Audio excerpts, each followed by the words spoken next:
திருப்பத்தூர் மாவட்டம் வாணியம்பாடியில் கோயில் திருவிழாவில் ஏற்பட்ட சிறு மோதலில் இளைஞர் கத்தியால் குத்தி கொலை செய்யப்பட்ட சம்பவம் பெரும் பதற்றத்தை ஏற்படுத்தியுள்ளது. குற்றவாளிகளின் வீட்டை உயிரிழந்தவர்களின் உறவினர்கள் அடித்து சூறையாடியுள்ளனர். சிறு மோதல் கொலையில் முடிந்தது எப்படி?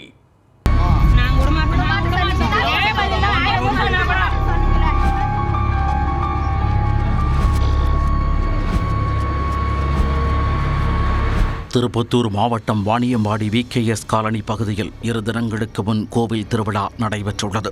இதில் ஏராளமான இளைஞர்கள் கலந்து கொண்டு ஆட்டம் பாட்டம் என கொண்டாட்டத்தில் ஈடுபட்டு வந்தனர். இந்நிலையில் திருவிழாவையொட்டி மேளமடிக்கும் நிகழ்வு நடைபெற்றது.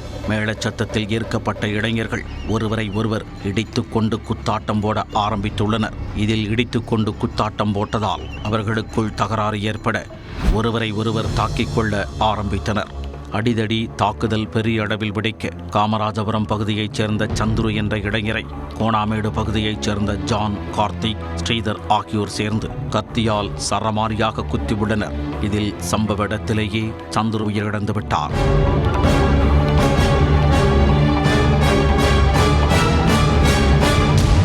இந்த சம்பவம் பெரும் வன்முறையாக வெடிக்க ஆத்திரமடைந்த சந்துருவின் உறவினர்கள் கோணாமேடு புத்தர் நகர் பகுதிக்கு உருட்டுக்கட்டை உள்ளிட்ட ஆயுதங்களுடன் சென்றுள்ளனர். அங்கு வீதியில் நிறுத்தி வைக்கப்பட்டிருந்த 2 சக்கர வாகனம், ஆட்டோ மற்றும் சரக்கு வாகனங்களை அடித்து துவம்சம் செய்துள்ளனர். மேலும் கொலை குற்றவாளிகளை கைது செய்ய கோரி அதிகாலை 3 மணியளவில் திரளாக குவிந்து சாலை மறியல் போராட்டத்தில் ஈடுபட்டனர்.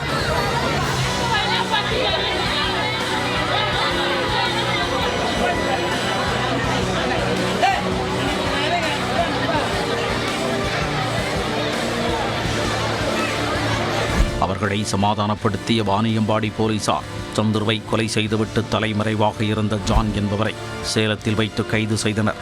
அதனைத் தொடர்ந்து கொலைக்கு உடந்தையாக இருந்த ஸ்ரீதர், கார்த்திக் ஆகியோரையும் போலீசார் கைது செய்தனர்.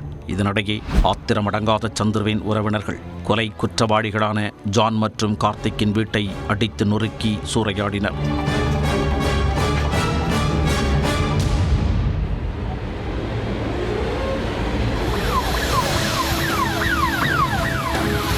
இந்த சம்பவத்தில் வீட்டில் இருந்த பொருட்கள் அனைத்தும் சேதமடைந்தன.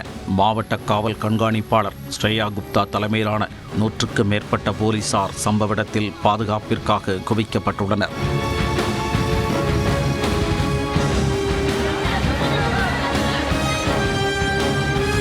இதனிடையே வாணியம்பாடி அரசு மருத்துவமனையில் இருந்து சந்துருவின் உடற்கூறாய்வு செய்யப்பட்டு பலத்த பாதுகாப்புடன் காமராஜபுரம் பகுதிக்கு கொண்டு வரப்பட்டு சந்துருவின் உறவினர்களிடம் ஒப்படைக்கப்பட்டது.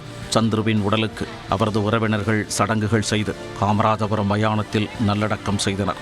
கோவில் திருவிழாவில் ஏற்பட்ட சிறு மோதலில் இளைஞர் குத்தி கொலை செய்யப்பட்ட சம்பவம் அப்பகுதியில் பெரும் பரபரப்பை ஏற்படுத்தியுள்ளது.